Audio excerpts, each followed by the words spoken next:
Alright, another review. This time I picked up the CRKT Ripple. And surprise, surprise, open the box. You can see that it is the blue version. And it's model number K405BXP. It's the K405, not the K415, which is the cheap Walmart version. The K415s have the aluminum handles. It's a liner lock instead of a frame lock, and it's a cheaper blade steel instead of the Akuto Plus. I just do not recommend the Walmart version unless you want a lighter knife. It is an aluminum handle one, Walmart. There's nothing wrong with that. It is much cheaper if you can find them. I believe that Blade HQ has some in stock actually. If you look to check out Blade HQ, I don't own Blade HQ. I'm not a part of them. I just buy a ton of knives from them. But this is the steel version, the blue Ripple, the larger version. They do have a smaller version, I believe. This pocket clip's a little bit too small for me, and I wish it would ride a little bit lower, but not too many complaints. These holes that are drilled through look great. As a machinist, I can say they look nice. They almost look like they're perfectly symmetrically drilled through one side and out the other, which I do like. That looks very professional in my opinion. Has the IKBS, the crud. I'll post in the description what that's called, but it's a ball bearing system. It's basically a counterbore on each side of the handle, and they put 1/32 ball bear or 1/16 ball bearings in here. I have some of those in the other room. I can post later if somebody's interested in seeing what those ball bearings actually look like. I'm not taking this apart, which makes this knife open extremely smooth. I mean, really, really smooth. One finger and I'm barely touching this. It'll probably, yes, it just flies right open. And you can loosen this up if you want it to be, loose. Yeah, just pushing this in and I can just drop it. Boom. My only real complaint with this knife is the flipper. It looks like it was EDM'd out, which I don't care about that. But what they did was, this is a really sharp corner here. Very, very sharp. And what I did was I barely took that to a, it wasn't a grinding wheel, it was we call them gray wheels. It's a rubberized compound that 3M makes for buffing wheels. And I just barely touched it to this, kind of rolled it for just about a half a second, just barely touched it, and just to take that corner off, because it was killing my finger. I could not stand to carry this. But there's no springs in this. It's not a spring assist, it's not an automatic. It's just got this flipper, and it just opens ridiculously fast. I like it. One thing that I don't think too many people have talked about on here, people that have done these reviews on these, is there's a little bit of jimping in here, and more so than actually helping with gripping it, because this is going to actually help when thrust cuts or anything like that, or downward cuts to help keep your finger safe and whatnot. This is actually jimping to help pull this frame lock back to close the blade, in my opinion. And it does a fantastic job. I really like that. The other thing was they put a little extra time to go through and hand finish these after they coat them, to give it that worn finish look, like pocket worn. One thing that kind of got my attention was this side of the knife is like a dark blue, and this side looks much, much lighter.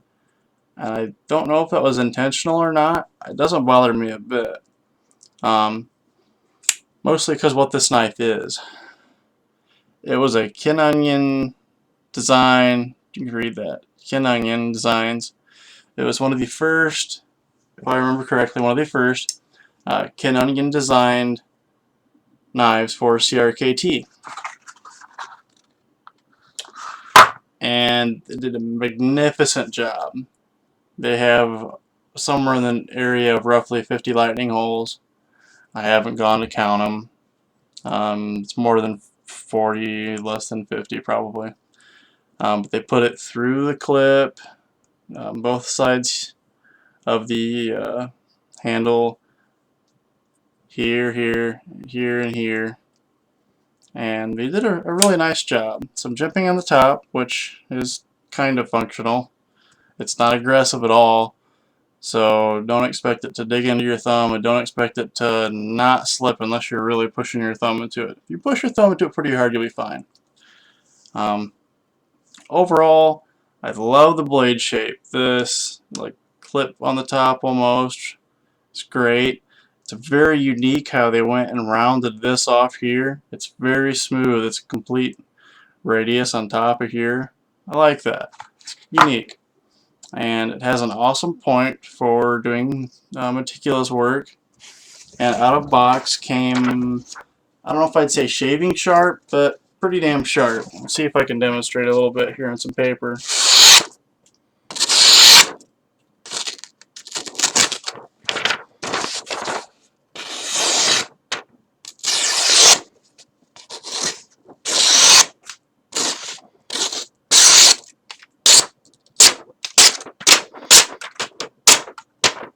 Perfect. Just shredded the hell out of that. It's great. I'm very happy with this. They took a little extra time to make that frame lock actually part of this. So this is actually milled out. You can hardly tell. This is milled out for the frame lock. So it's a very elegantly put together knife. Looks awesome. I picked this one up for a little over $60 shipped.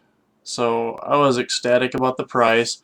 If your Walmart one's going to run you about $29 with the aluminum handle, the lesser grade steel blade, and of course that one will have the liner lock instead of the frame lock. So if you're looking for a little lighter knife, you don't care about the steel graded blade. This is a Kudo Plus, I believe, and I believe the handles are 420 J2. I don't have the information in front of me. I probably screwed that up. I'm sure somebody will correct me if I'm wrong. But overall, it's an amazingly designed knife. It's extremely light. It comes in around, I don't have a scale here. I would say it comes in around 2.9, 3 ounces if I recall right. It's thin. This is a very thin knife. Let's say compared to my Kershaw Leek. Okay, let me get the Kershaw Leek out of here real quick and show you a comparison. The Kershaw Leek I would consider one of my thinnest everyday carry knives. Here's the Kershaw Leek, and there is the Ripple. Really close. I'm loving it.